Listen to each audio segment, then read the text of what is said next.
بسم اللہ الرحمن الرحیم۔ اگر انسان چاہے تو اپنے رات بھر کے نیند اور سکون اور اطمینان کے ساتھ ساتھ وہ چاہے تو پوری رات کو عبادت قرار دے سکے، جیسا کہ معصومین کے فرامین سے ملتا ہے کہ انسان چاہے تو اپنے اٹھنے بیٹھنے سونے جاگنے چلنے پھرنے کھانے پینے تمام عمل کو عبادت بنا سکتا ہے، جیسا کہ فرمان جناب صدیق طاہرہ فاطمہ زہرا سلام اللہ علیہا سے ملتا ہے کہ جناب صدیق طاہرہ فرماتی ہیں کہ میں جامع خواب پہننے والی تھی، اپنے بستر کو جھاڑ رہی تھی کہ اتنے میں میرے بابا تشریف لائے اور فرمایا، بیٹی یہ چند عمل کر کے سویا کرو، کا ایک ختم قرآن کر کے سویا کرو،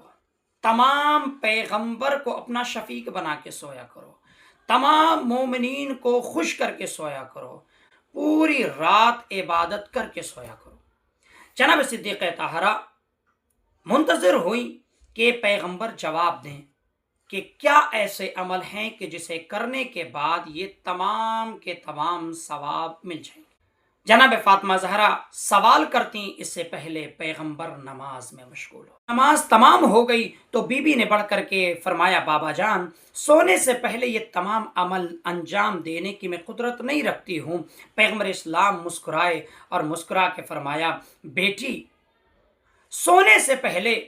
باوضو ہو کر کے سویا کرو، گویا یہ ایسے ہے جیسے رات بھر عبادت کی ہو۔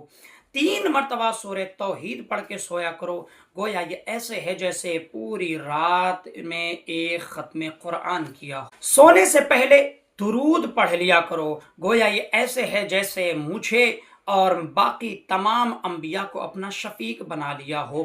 سونے سے پہلے استغفار پڑھ لیا کرو، گویا یہ ایسے ہے جس سے مومن و مومنات خوش ہو جائیں گے۔ اگر یہ تمام عمل انسان کر کے سوئے تو پوری رات عبادت میں بھی گزرے گا، ایک ختم قرآن بھی ہوگا، انبیاء بھی خوش ہوں گے، مومنین بھی خوش ہوں گے اور وہ راحت و سکون کے ساتھ سو بھی جائے گا۔